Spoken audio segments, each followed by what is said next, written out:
ఇన్ని సాంగ్స్ చేసావు గదా! ఫోక్ హ్మ్. సాంగ్స్ గాని, లేకపోతే షూట్స్ గాని ఇన్ని చేసావు. హ్మ్. ఒక సాంగ్ ఫస్ట్ వినేటప్పుడు నీకు అర్థమైపోతది గదా! అరే! హ్మ్. ఇది ప్రేక్షకులు రిసీవ్ చేసుకుంటారా? లేదా? అని జెప్పేసి. అవును. సో, అట్లా ఏదైనా ముందుగానే అనుకున్న సందర్భాలేదన్నా ఉందా? ఉన్నాయి. ప్రెజెంట్ అంటే నాకింత ముందంత అర్థం అవ్వకపోయేది. హ్మ్. మెల్లగా కరెక్ట్ ఇంకా 'ఓపిల వెంకటేష్' వచ్చే టైం వరకు నాకు అదనేది తెలిసింది. ఏ పాట బావుంటది, ఏది బాగోదు అని డిసైడ్ జేసుకోవడం తెలిసింది. కొన్ని సాంగ్స్ విన్నెమ్మటే అర్థమైపోయిద్ది. ఆహ్, అట్లా. కానీ కొన్నైతే ఇంగ ఒప్పుకున్నాం గదా! తప్పదు గదా! అని చేసిన హ్మ్. సందర్భాలేదన్నా ఉన్నాయా? మేబీ ఉండొచ్చు. ఇంత జర్నీలో ఉండకుండా ఉంటాయా? అంటే అరే! ఉంటుంది గదా! అరే! ఇన్ని మనము చేస్తుంటాంలా. ఆ! సర్లే ఏదో ఒకటి చేసేద్దాంలే అని అనుకున్న సందర్భాలు. అట్లని ఏం లేదు గానీ, హ్మ్. ఏదైనా కొన్ని టైమ్స్ బాగా ఇగ మంచి హిట్ పాట వచ్చింది అన్న టైంలో అయి వదులుకున్న సందర్భాలున్నాయి. అవునా? అంటే ఆ! ఏ సాంగు?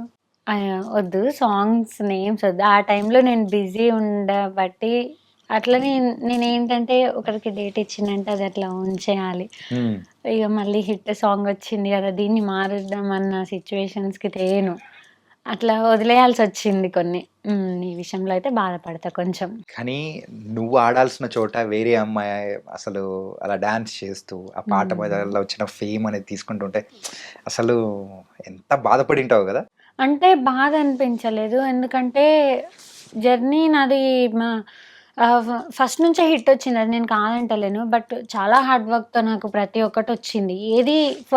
ఏది నేను రావాలని ఎప్పుడు ఒకరిని అడగలేదు. ఎప్పుడు హ్మ్. దేనికి ప్రయత్నించలేదు. జస్ట్ నా వర్క్ నేను చేసుకుంటూ పోయినా అవొచ్చినాయి. ఆ రోజు నేను రావాలనుకున్నప్పుడు నాకొచ్చిన హిట్స్ గాదు గదా! హ్మ్. ఇప్పుడు రాపోయినా ఏం గాదు. నిజంగా నా హార్ట్ నుంచి చెప్తున్నా. హ్మ్. కొన్ని హిట్ సాంగ్స్ పోయినాయంటే నేను బాధపడలేదు. ఎందుకంటే నేను ఇక్కడ వీళ్ళకి డేట్ మార్చలేను గదా!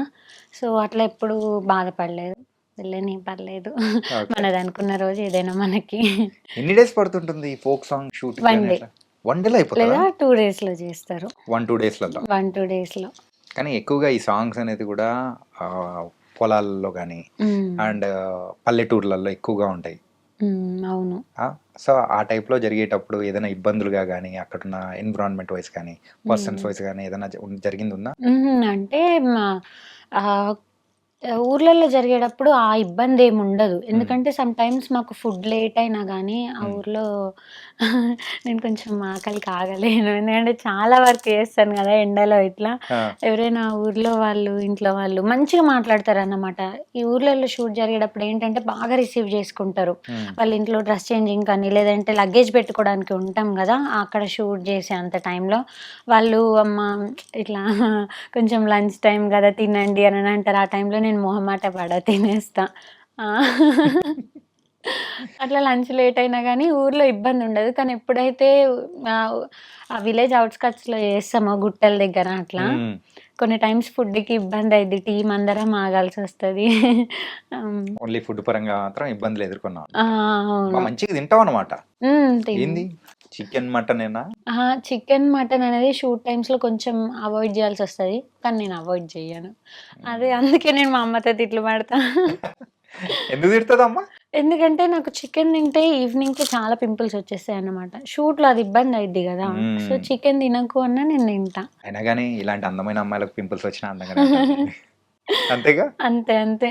ఫుడ్ విషయంలో మాత్రం మస్తు జోక్స్ ఏస్తారు నా పైన. ఎందుకంటే మా మమ్మీ ఎప్పటికి ఏదో ఒకటి నోట్లో పెడుతూనే ఉంటారు. అక్కడ టేక్ జరుగుద్దా, అమ్మగా 1 మినిట్ ఆగండి, ఆగండి ఒక్క సెకండ్ ఆగండి అంటది. ఓకే. వాళ్ళేమో మేడం మీరు పెట్టండి మేము చూసుకుంటుంటాం అంటారు.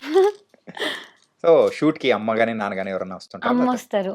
పక్కా ఎవరో ఒకరు మాత్రం ఆ! ఉంటారు గదా! అవును. ఎప్పుడైనా డ్యాడీ హైదరాబాద్‌లో ఉన్నప్పుడు ఇక్కడిక్కడ ఏమైనా ఉంటే లైక్ డబ్బింగ్ లేదంటే ఇట్లా ఇంటర్‌వ్యూస్ ఏమైనా ఉంటే హ్మ్. డ్యాడీ వస్తారు. ఎక్కడ? ఒక ఏ రోజు. ఊరు? మేముండేది మనుగురు. హుహు. యాక్చువల్లీ మా నేటివ్ వచ్చి కొత్తగూడెం. కాపోతే డ్యాడీ జాబ్ అంతా మనుగురులో. ఓకే. ఆ! సో, మనుగురులో ఉంటారు. హ్మ్. ఒకవేళ నువ్విట్లా ఆర్టిస్ట్‌గా గాని, ఇలా అవ్వకుండా ఉండింటే ఏమైండాలనుకునేదానివి? ఒకవేళ ఆ ఆర్టిస్ట్ ఈ రూట్‌కి రాపోయుంటే మేము కొత్తగూడెంలో ఉండేవాళ్ళం. విమెన్స్ సింగరేణి కాలేజ్ మా సింగరేణి తల్లి కాలేజ్‌లో ఉండేదాన్ని. డిగ్రీ పీజీ వరకు గూడా అందులోనే ఉండేదాన్ని. అంటే తర్వాత ఏమవుతావు? తర్వాత ఏముంది మ్యారేజ్ చేసేవాళ్ళు పీజీ చదివినాక. తల్లి మీ ప్లానింగ్ మాత్రం భలే ఉంటదసలు. ఏముంది చదివినామా, పెళ్లి చేసుకున్నామా. అంతేనా? ఇంక వేరేదేం లేదా? అంతే ఉంటది కదా! బంగారం తల్లి. ఓకే. నీ ప్లానింగ్ బావుంది. అందుకే దేవుడు నువ్వు అనుకునేది నేను చెయ్యా, ఆ! మారుస్తా అని చెప్పేసి స్క్రీన్ ప్లే ఇక మొత్తం మార్చేసాడు. రెడీగున్నారు కాలేజ్‌లో జాయిన్ చేయడానికి నన్ను. ఇంటర్. హ్మ్. ఇక ఇంటర్‌లో జాయిన్ అయినంటే పీజీ వరకు అందులోనే ఇంకా హ్యాపీగా మంచి ప్లాన్. అందుకే ఇలాంటియి నేనెందుకు చేస్తా? నేను గాడ్ బ్రోని అని చెప్పేసి మార్చేసాడు. అవును. ఓకే. అండ్ ఈ 'ఓ పిల్లగా వెంకటేశ' ఈ సాంగు ఎన్నో సాంగ్ నీకు? అప్రాక్సిమేట్. అప్రాక్సిమేట్‌లీ నాకు తెలిసి నీకు తెలుసా? నాకు తెలుసు కదా! 40-50 మధ్యలో ఉంటది. 40-50 ఆ! మధ్యలో. అమ్మ బాబోయ్! హ్మ్. ఒక 2 ఇయర్స్ స్పాన్‌లో చేసేసావా ఇది? అవును. ఈ 2 ఇయర్స్ స్పాన్‌లో 50 చేస్తే తర్వాత 1 ఇయర్‌లోనే 50 కొట్టేసావు. స్పీడ్ తల్లి. జెట్ స్పీడ్ లైక్ పరిగెడుతున్నావు. ఆ! అవును. ఓకే. సో, ఆ టైంలో నువ్వు తీసుకున్న రెమ్యునరేషన్ ఎంత? ఓపిలో వెంకటేష్ టైమ్‌లోనా? యాక్చువల్లీ అప్పుడు నేను తీసుకున్నది 10,000. పర్ డేకి. Per day wow! 10,000. హ్మ్. హ్మ్. ఆ తర్వాత రేంజ్ పెరిగుంటది. ఆ! రేంజ్, బెంజ్, గొడుగు అన్నీ. అయ్యేం పెరగలేదులెండి. అంతా ఎప్పటిలాగే నార్మలే. హ్మ్. కాపోతే రెమ్యూ అదంతా చేంజ్ అయింది. హ్మ్. అప్పటికిప్పటికి. ఓకే. ఇప్పుడెంత? హ్మ్. అది చెప్పొద్దు. ఎందుకు? అమ్మ చెప్పొద్దన్నారు. సరే కెమెరాస్ ఆఫ్ చేద్దాం. మనమైతే చెప్పేసుకుందాం. సరే చెప్పేసేయ్. లేదు లేదు. ఓకే. సరే హ్మ్. ఇన్ని అంటే నీకు కామెంట్స్ కానీ అండ్ హ్మ్. సాంగ్ వచ్చింది, రాలేదు. అరే ఇట్లా అని చెప్పేసి ఇన్‌స్టాలో మెసేజ్‌లు కానీ బోలెడన్ని చేస్తూ ఉంటారు కదా! సో, అవును. ఒకటి నీకు బాగా ఆనందాన్ని ఇచ్చిన మెసేజ్ గాని, కామెంట్ గాని ఏదైనా ఉందా? ఆ! ఉన్నాయి. యాక్చువల్లీ ఆ సాంగ్ చూసిన తర్వాత నాకు అనుదీప్ సార్ 'జాతిరత్నాలు' డైరెక్టర్ ఎవరైతే హ్మ్. హ్మ్. ఉన్నారో హ్మ్. ఆయన అంతటా ఆయన కాల్ చేసిండ్రు. ఓకే. అది నాకు చాలా హ్యాపీనెస్ వచ్చింది. పూజ అది నువ్వని తెలవదమ్మా నీ సాంగా అది అని చెప్పి కాల్ చేసిండ్రు. అది మంచిగా అనిపించింది నాకు. ఓహ్! సూపర్. హ్మ్. జాతిరత్నాలు యూ డైరెక్టర్. అవును. అప్పుడు ఫోన్‌లో మాట్లాడేటప్పుడు అనాల్సింది. యూ సార్ మీరా అని. అందాం అనుకున్నాను గానీ మళ్ళీ ఎందుకులే అని. హ్మ్. అడిగావా? సార్ నాకు గూడా ఏదన్నా ఒకటి యూ అని పాత్ర సార్. అడిగాను. రీసెంట్‌లీ సార్ వాళ్ళ మూవీ స్టార్ట్ అవుతుందంటే, "ఏమైనా ఉందా సార్ క్యారెక్టర్" అని అడిగితే, "లేదు బేటా ప్రతీదీ కొంచెం చిన్నయున్నాయి. అంత స్కోప్ ఉన్నాయి లేవు. పక్కా చెప్తా. కంపల్సరీ చెప్తానని" అన్నారు. హ్మ్. ఆ! వావ్! నైస్. హ్మ్. అండ్ తర్వాత ఇంకా నీకు బాగా ఆనందాన్నిచ్చిందైతే అనుదీప్ గారు కాల్ కాల్. చేసింది. హ్మ్. అలాగే బాధ పెట్టింది. అండ్ అలాగే కొంచెం అరే! ఏంటిది అని అనుకున్న సందర్భాలు. హుహు. అట్లేం లేవు. ఉంటాయి గదా! మంచి ఎక్కడుందో చెడు గూడా అక్కడ కొంచెం అట్లో ఇట్లో కూడా ఉంటుంది. ఉంటది గానీ మేబీ అట్లేం లేదు. అట్లా ఏం లేదా? ఎందుకంటే 'ఓపిల వెంకటేష్‌తో' చాలా పాజిటివ్ వచ్చింది. 'ఓపిల వెంకటేష్' అంటే అందులో ఉన్న అమ్మాయి గుర్తొస్తది అందరికి. హ్మ్. ఇంతకు మించి హ్యాపీనెస్ ఏముంటది? అస్సలు చిన్న రిగ్రెట్ గానీ, ఏ చిన్న డౌన్ ఫీల్ అయ్యేది గానీ నేను చూడలేదు ఇప్పటివరకు. హ్మ్. కమెంట్స్ గూడా ఒక్క నెగెటివ్ కమెంట్ లేదు ఇప్పటివరకు. అది చాలా హ్యాపీనెస్ ఉంది. ఎట్లాంటి ప్రాజెక్ట్ అయినా అది ఏదైనా మా ఇక్కడ ప్రాజెక్ట్ అంతా మంచిదే. అందులో ఉన్నోళ్ళు చేసినోళ్ళంతా మంచే. కానీ ఎవరో ఒకళ్ళు డిస్కరేజ్ చేసే కమెంటర్స్ ఉంటారు. ఆ! అట్లాంటిది గూడా లేదు. అట్లాంటి డిస్కరేజ్ చేసే వాళ్ళు గూడా మేబీ గుడ్ కామెంట్స్ పెట్టిండ్రేమో ఈ సాంగ్ పైన. హ్మ్. అంత పాజిటివ్ రెస్పాన్స్ ఉంది దీనికి. ఇంతకు మించి ఏం గావాలి? అంతా ఆ టైంలో దిల్ ఖుష్ అయిపోయుంటది. అవును. ఇంతకు ఎవరికన్నా అబ్బాయికి నువ్వు వార్నింగ్ ఇచ్చిన సందర్భాలేదన్నా ఉందా? లేదు. అస్సలు. లేదు. నువ్వేమో చూస్తే రెబెల్ లెక్క కనిపిస్తున్నావు. కానీ "అరే! ఇట్లాంటిదేం లేదండి" అని అంటుంటే అంటే మీరన్నారు గదా!